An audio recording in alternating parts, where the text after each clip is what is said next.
Você quer começar a ler os livros do Ken Follett, mas não sabe por onde começar? Eu fiz esse vídeo para você então.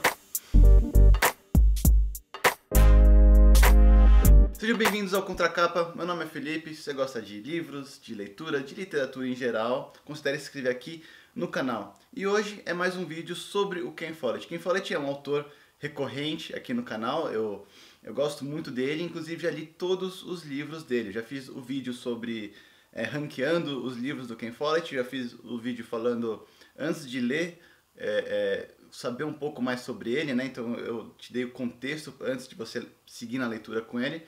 E hoje eu vou falar por onde começar a ler o Ken Follett. Então, Ken Follett tem uma bibliografia muito grande e tem dois polos principais, que são os seus romances pontuais, né? Cada história é um livro, e tem as suas séries. Antes eu vou falar dos seus romances pontuais. Então, o Ken Follett, ele tem uma bibliografia grande. Ele começou escrevendo sobre espionagem. Lá no vídeo de antes de ler o Ken Follett, eu falo sobre como ele cresceu ali na Guerra Fria, onde a espionagem era muito em alta. Ele era um repórter investigativo, queria ser um repórter investigativo e tal, que mudou a forma que ele escreve. E ele começou a falar muito sobre espionagem. Então ele começou falando sobre aquela coisa de tipo, o espião sabe de uma coisa super secreta e tem que dar para sua inteligência do país dele. E ele foi migrando até chegar em ficção histórica, tipo, mais relações interpessoais entre pessoas, não necessariamente que tem algum poder ali de inteligência em guerras. Então os romances pontuais eu categorizei em super espionagem, tipo, espionagem pura, espionagem com ficção histórica, quer dizer, espionagem é o ponto principal, mas tem ali os personagens não necessariamente dentro da história se relacionando, tem os personagens com seus medos e aflições. Então tem espionagem com conceito histórico, ficção histórica com espionagem. Então tipo, a gente inverte aqui, né? Então em vez da espionagem ser o ponto central e ter a ficção ali meio no background, ele faz histórias que os medos e as aflições, os desejos das pessoas estão à frente ali da espionagem. E depois a gente segue aqui para a ficção histórica, que é meramente não necessariamente envolve guerra, envolve conflitos entre países. Então, para espionagem completa, eu indico dois livros. O primeiro é O Buraco da Agulha, que foi o primeiro livro dele, que é o livro de lançamento usando o nome oficial dele. Já tinha escrito alguns livros antes com outro nome, um pseudônimo. Esse foi o primeiro com Ken Follett, que se passa é um espião alemão, se eu não me engano. Ele descobre algumas informações secretas ali dos aliados, né? E ele tem que voltar para a Alemanha para falar o que estava acontecendo. Só que aí o avião dele lá tem um acidente, ele cai numa ilha e ele tem que se virar lá para conseguir voltar para o país dele. Esse é um, e o outro é o Tripla Espionagem, que envolve um conflito internacional ali entre o Israel e os árabes, os judeus e os árabes, com apoio da Rússia e da Inglaterra.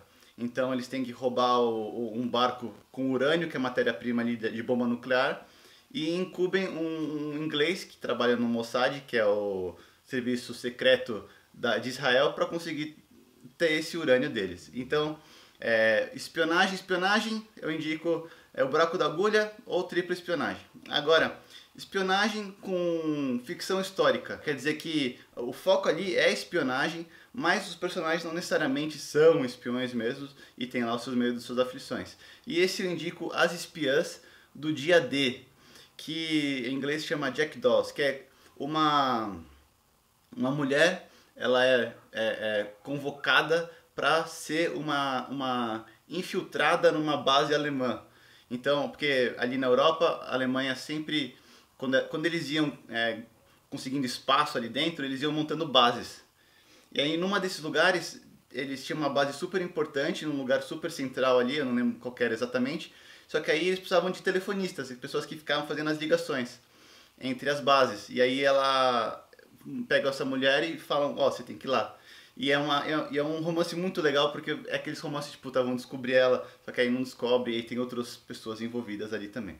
Então, espionagem com ficção. Agora, ficção com espionagem.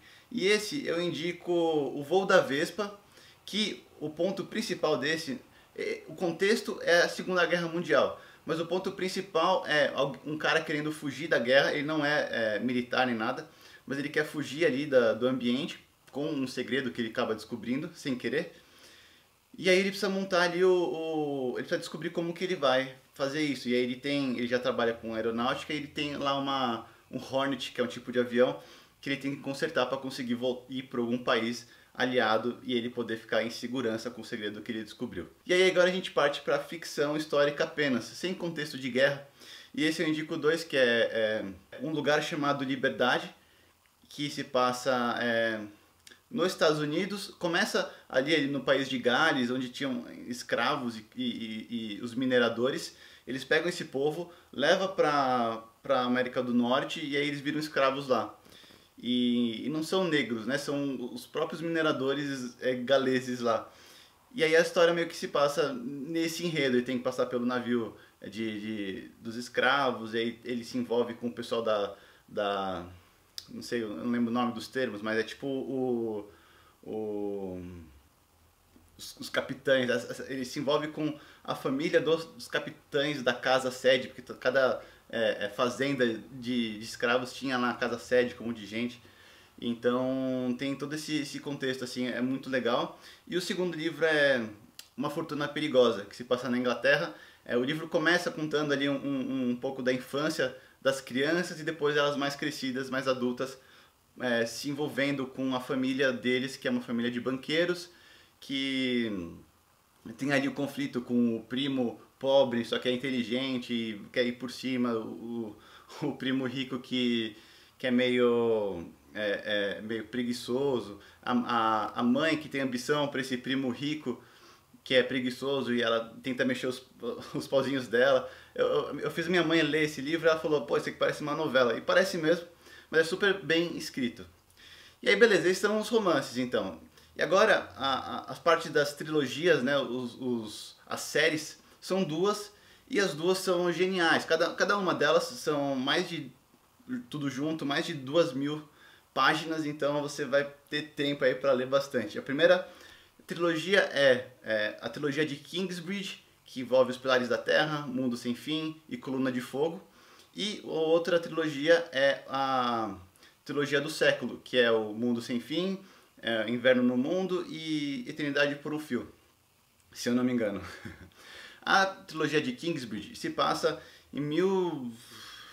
na construção ali da Inglaterra, e todos os livros, são 3 livros, e cada livro você pega uma geração da mesma família, de várias famílias diferentes. Então, quando você está no terceiro livro, você pega ali todas as outras, a mesma família, a terceira geração, que é meio que uma mescla das famílias lá do começo. E é muito legal tanto de ver essa miscigenação no final, quanto a construção das cidades. Então, por que é Kingsbridge, né, o nome da série? Porque se passa na construção dessa igreja, dessa cidade. Começa construindo um presépio, depois vira uma catedral, e depois vira a cidade, e as pessoas começam a ir até aquele lugar, comércio, até evoluir e virar uma cidade de verdade lá no terceiro livro. Cada livro tem, lógico, a sua história, e tem muita intriga, tem muita decepções e desejos de pessoas que se batendo uma na outra. O Ken Follett é muito forte em te proporcionar empatia para todos os lados, então você acaba entendendo por que essa pessoa está fazendo isso, por que essa pessoa está fazendo aquilo. E aí você acaba, mesmo torcendo para alguns, você entende porque cada um faz. E tem muita reviravolta, é muito legal, cada livro é grandão, e a de Kingsbridge, a série de Kingsbridge se passa lá atrás. E a outra série é a do século, que se passa aqui no século 1900, então ele pega a Primeira Guerra Mundial, Segunda Guerra Mundial, a Guerra Fria, eles passam o Muro de Berlim. Então, tipo, o conceito é meio semelhante do Kingsbridge, que ele acompanha as famílias. Então, no século é uma família americana, uma família inglesa, uma família russa, uma família alemã, e como que cada um se vira durante todo esse século. Então, é muito legal. E a do século, ele meio que usa seus conhecimentos de espionagem, porque tem várias guerras, então ele tem esse conceito já para inserir nesse livro. Então vira um livro muito mais voltado ali também para as guerras e para espionagem do que o de Kingsbridge. Então se você quer uma leitura grande envolvendo história inglesa, você pode pegar o Kingsbridge. Agora, se você quer uma coisa mais voltada mais para a nossa realidade, né? Então por esse século que a gente vive, tudo que a gente passou nesses últimos 100 anos, você pode pegar o século. Ufa! Bom, então essas minhas sugestões para o que você pode ler do Ken Follett. Lógico que eu não falei, você tem que ler isso. Ele tem um livro para, dependendo do que você mais gosta. E essas são as minhas sugestões. Espero que tenham gostado desse vídeo. Até o próximo. Tchau!